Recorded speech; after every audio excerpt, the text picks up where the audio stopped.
Au nom de mon groupe, je souhaiterais tout d'abord rendre hommage aux pompiers qui sont morts durant l'explosion de la rue de Trévise, aux pompiers aussi qui se font caillasser par des idiots, mais également aux pompiers gilets jaunes de Bordeaux qui est actuellement dans le coma.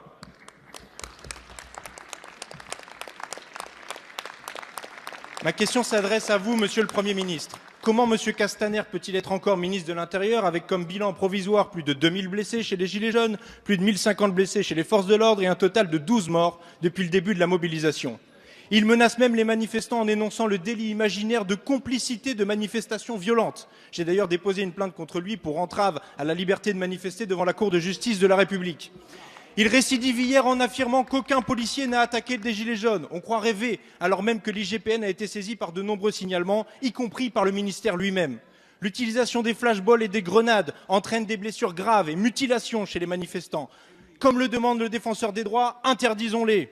Inacceptable aussi les journalistes blessés, empêchés de faire leur travail, que ce soit par les policiers ou des violents. Nous condamnons les violences d'où qu'elles viennent, des manifestants ou des forces de l'ordre. Pour autant, un homme d'État devrait dire, comme le préfet de Paris, Grimaud, en 1968, frapper un manifestant tombé à terre, c'est se frapper soi-même en apparaissant sous un jour qui atteint toute la fonction policière. Les Gilets jaunes respectent l'ordre public et scandent parfois « la police avec nous ». Les casseurs et les violents sont une infime minorité.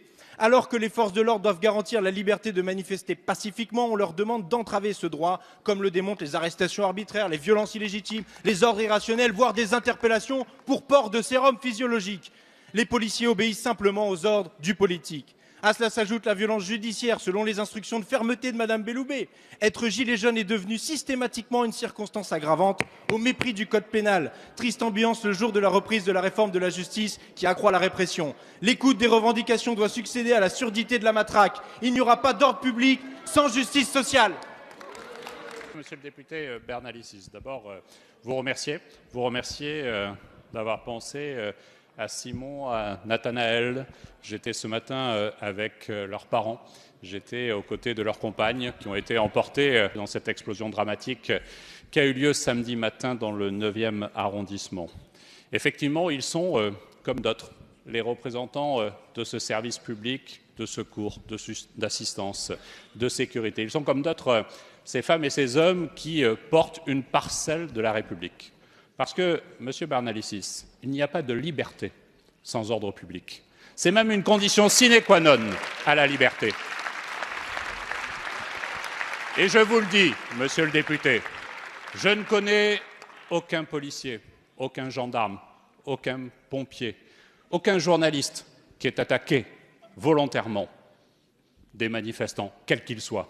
Par contre, à l'inverse, je connais aujourd'hui 700 policiers, 350 gendarmes qui ont, eux, été attaqués, blessés. J'étais hier à Carcassonne. J'ai rencontré le préfet de Carcassonne. J'ai rencontré le sous-préfet de Narbonne. J'ai rencontré les forces de sécurité, et notamment ceux de l'escadron de gendarmerie qui étaient au péage de Narbonne-Nord, qui ont été incendiés, attaqués, qui ont reculé après avoir sauvé les armes et qui ont vu la totalité des locaux de la gendarmerie incendiés, brûlés, comme le péage en question. Et c'est cela la réalité à laquelle ils doivent faire face. Et ils font toujours face, Monsieur le député, avec proportionnalité, avec discernement. Et quand il y a des fautes, s'il y a des fautes qui doivent être établies, alors nous devons la transparence parce que nous devons l'exemplarité. Mais ne confondez pas et ne faites pas l'amalgame. Il n'y a pas d'un côté des policiers casseurs et de l'autre des manifestants gentils.